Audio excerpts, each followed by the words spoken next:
Coucou, salam tout le monde, j'espère que vous allez bien, j'espère que vous passez une excellente journée. Moi ça va très très bien, alhamdoulilah.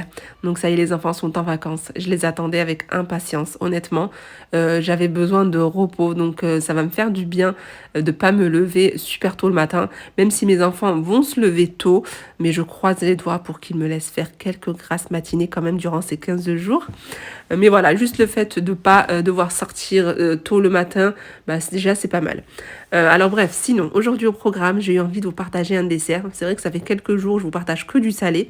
Je me suis dit, bon là, Khadija, il va falloir passer au sucré un petit peu. Je pense que vous l'attendiez aussi, hein, voilà, un petit dessert, ça peut faire du bien. Après un petit repas léger par contre, parce que c'est un dessert assez costaud. Donc après un petit repas léger, oui, ça passe hyper bien. Donc ça va être un dessert à base de spéculoos, de pâte de spéculoos, de biscuits spéculoos, mascarpone et des poires. Voilà tout. Bon bah écoutez, sans plus tarder, on va pouvoir commencer la recette. Pour la préparation de ces verrines, poires, spéculoos et mascarpone, j'aurai besoin tout d'abord d'un paquet de mascarpone de 250 grammes. J'ai des poires ici au sirop, donc c'est une conserve, hein, vous en trouvez partout. Après, moi j'utilise des poires, mais vous pouvez très bien utiliser des pêches, des abricots, vraiment le fruit que vous voulez en fait. J'ai de la pâte de spéculoos, donc soit vous l'achetez, soit vous la faites. Moi ici, je l'ai faite. Alors pour celles qui ont des mixeurs assez puissants, franchement, vous pouvez très bien la faire à la maison et ça vous revient beaucoup moins cher. Et franchement, elle est exactement pareille que celle qui se vend en grande surface. Ensuite, j'ai 2 œufs entiers que j'ai séparés. Donc, j'ai 2 jaunes à part et les 2 blancs, je les ai mis à part. Du coup, on va les monter en neige tout à l'heure. J'ai une pincée de sel. J'ai 60 grammes de sucre en poudre, un sachet de sucre vanillé et des biscuits spéculoos. Donc, pour les biscuits, vous pouvez très bien utiliser des palets bretons, des galettes bretonnes, des petits beurres, franchement, ce que vous voulez. Vous pouvez même faire une version caramel, c'est super bon à la place de la pâte de spéculoos. Et les verrines, moi j'ai choisi ces verrines-là. Donc ils sont assez grands quand même, mais bon, comme vous voulez, soit vous faites des petits ou des grands. Allez, on va commencer par monter les blancs en neige.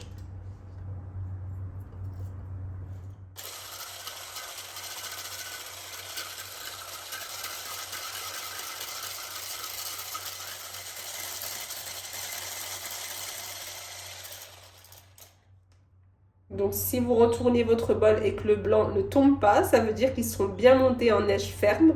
Donc à vous de voir si vous prenez le risque ou pas. Ensuite, maintenant qu'ils sont montés en neige, je vais pouvoir ajouter le sucre et je vais continuer de battre encore. En fait, ça va faire un genre de meringue.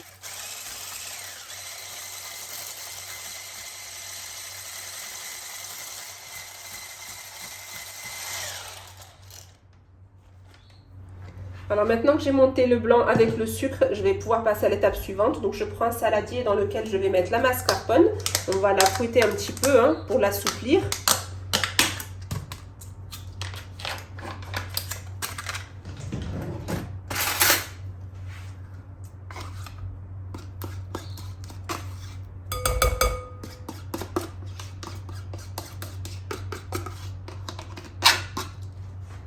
Alors ensuite, je vais ajouter les 2 jaunes ainsi que le sucre vanillé.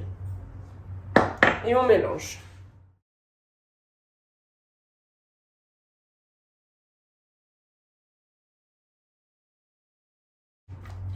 Voilà, ça suffit. Voilà ce que ça donne. Une crème assez onctueuse. Pas liquide du tout, hein, c'est une crème qui se tient très bien. Et maintenant, on va pouvoir ajouter la meringue. Voilà, maintenant on ajoute ce mélange.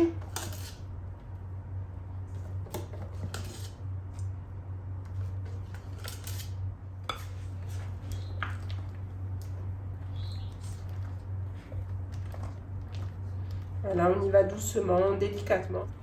Voilà. Quand on voit que la meringue s'est bien mélangée à la mascarpone, on arrête. Donc là, moi ici, c'est bon. J'ai obtenu ce que je voulais.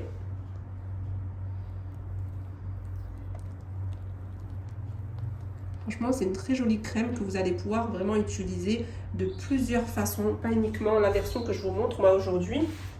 Donc à ce stade-là, on va émietter les biscuits et on va couper les poires en sirop en petits morceaux.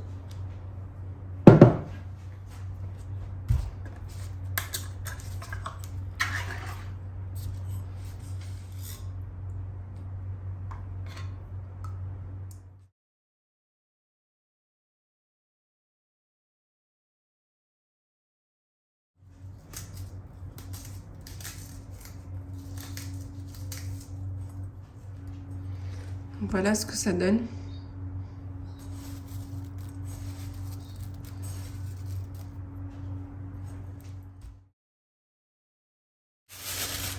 Alors ici, je mets ma pâte de spéculoos dans une poche. Si vous n'avez pas de poche, utilisez un sac de congélation et puis vous le percez, ça fonctionne très bien.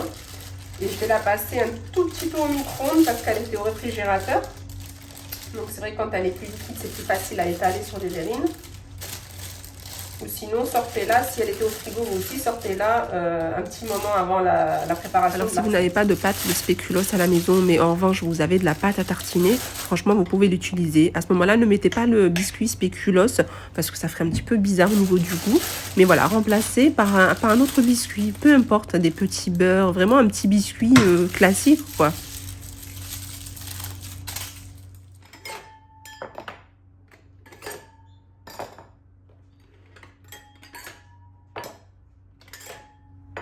Alors, je vais commencer par une couche de biscuits. Après, vous pouvez très bien commencer par la mascarpone d'abord. Je vais mettre un peu de spéculoos.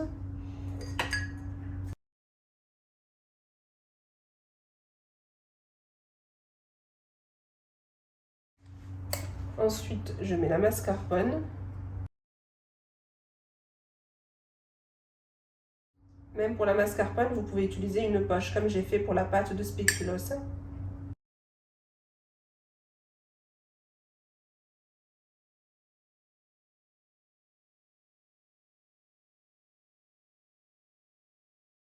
Donc là, avec une petite cuillère, je viens en mettre vraiment partout sur les côtés, pour pas qu'il y ait de vide. Ensuite, je remets un peu de spéculoos.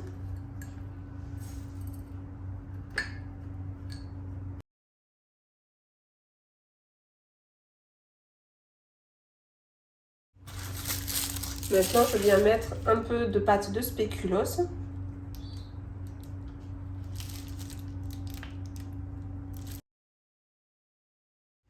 Alors maintenant, ça va être autour des poires.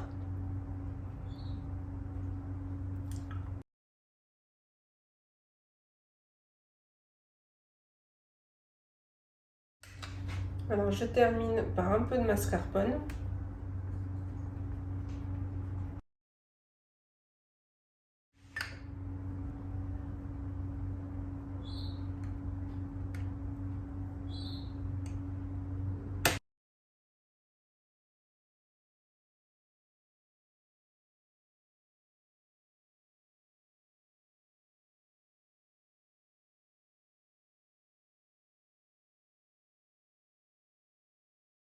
Et on termine par un petit peu de brisure de biscuit.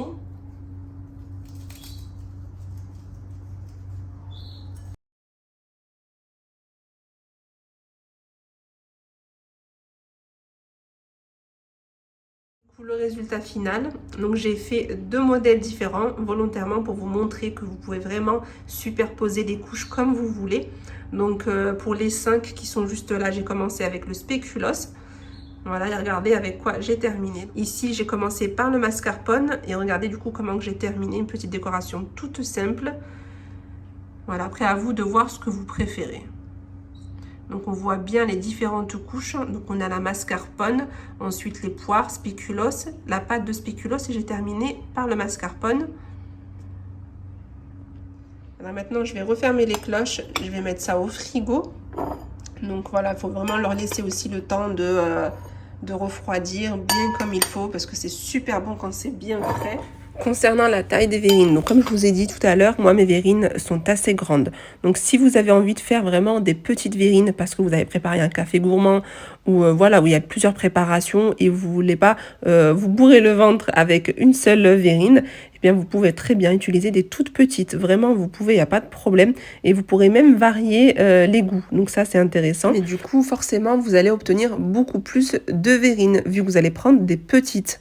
Voilà, donc prenez en compte ça parce que du coup, si vous avez besoin que de 6 petites verrines, à ce moment-là, pensez à bien diviser la recette que je vous ai partagée.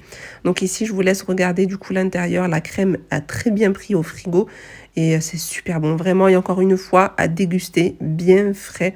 C'est excellent. Vraiment, c'est excellent. Bon, bah écoutez, hein, nous sommes arrivés à la fin de cette vidéo. J'espère vraiment que vous avez aimé la recette.